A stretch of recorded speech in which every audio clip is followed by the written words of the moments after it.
All right, let's see what we've got in this sketch box here.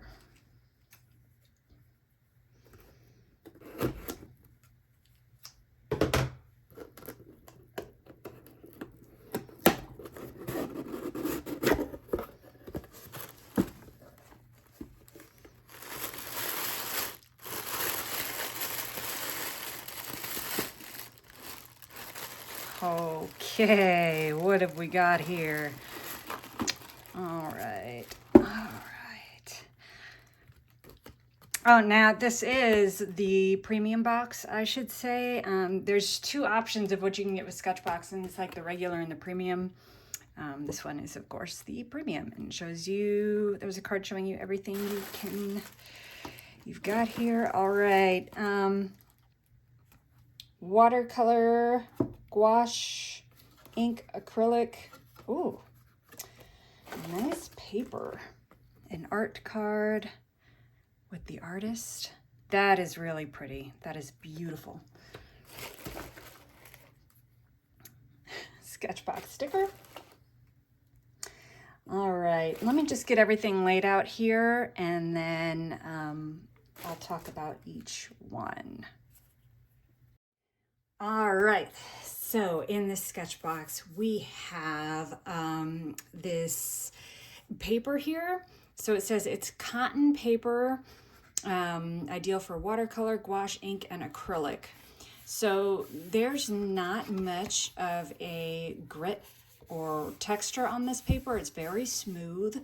So I could see how that would be ideal for lots of different mediums, because it's also quite thick, as you can see. So that's not going to wrinkle on you so easily when you're using a wet medium. So that's nice. The size here is nice for travel too, or just small works. It's 4x6. All right, and this is exciting. We've got a Copic multi-liner. This one is in 0.5 size in the lavender color. So that's a nice tip on this. Actually, I have a piece of paper here.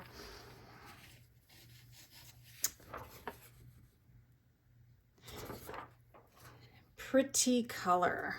All right, and then this is Rembrandt white watercolor. And then we have seen this before in Sketchbox, or at least since I've had it, and now I'm familiar with what this does, and this stuff is really cool. Color Sparx watercolor powder. I don't know what color this is. Last time I really couldn't tell either until I got it going, but ooh, okay. Now this looks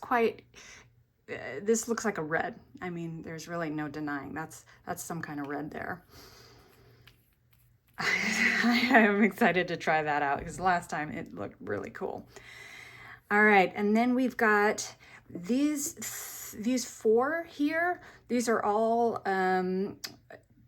watercolor powders that's, I guess, exclusive to Sketchbox, and they've created these watercolor powders. They say that a little goes a long way, and if they're anything like the Color Sparx, yeah, I totally agree. A little bit goes a very long way. Just like if you're familiar with Brusho, it's a lot like that too, where just a tiny little bit and man, you've got your color. So you gotta kind of watch how much you use. And, ooh, looks like something's gonna come out here. Maybe not. Oh, yep. So the tips look like they're kind of good for this use a tiny little bit application. So that's good.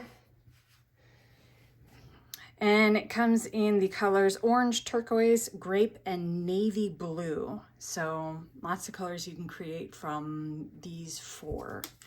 And then we've got a Filbert brush in size number 4. So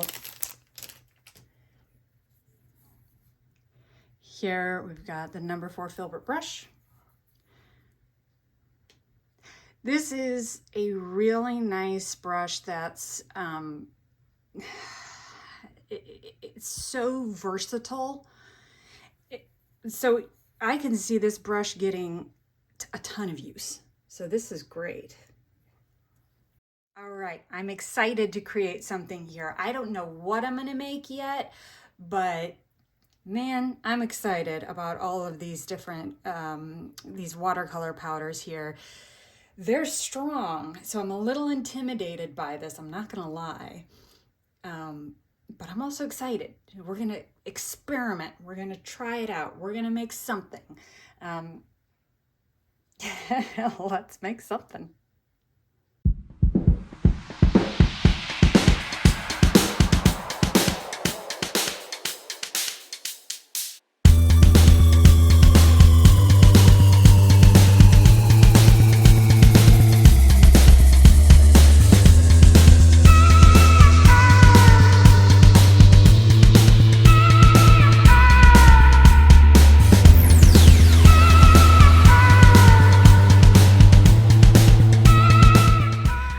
Folks, well, this is where I ended up with my piece from what is in the Sketchbox for January, and very colorful, I must say.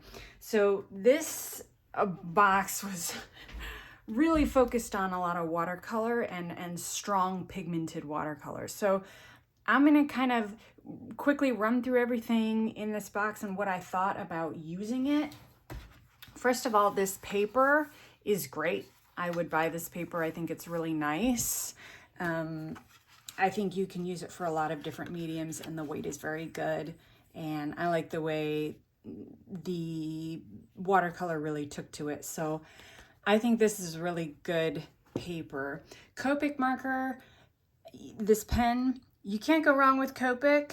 Pretty much everything I've tried from Copic is great. This is no exception. Yeah, this is great. This Filbert brush is great. I think it performed well and gave me lots of different variation of line weights. So no issues there. The colors here from these pigments are all strong colors. All very, very pretty, I'd say. I'm happy with all of these. I don't really have a bad word to say about any of it, and that actually includes the Color Sparx here. So these are all very similar, and they all work, you know, very similarly as you can see here. So you can use them like watercolors and putting them into the palette here and adding water and then diluting them to as much as you want to dilute them.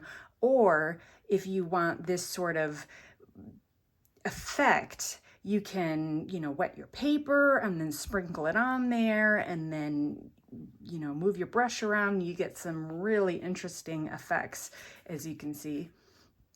So this is great. I'll have to do more experimenting with this type of watercolor because I think it's just really interesting. You can get so many different effects and colors from using them.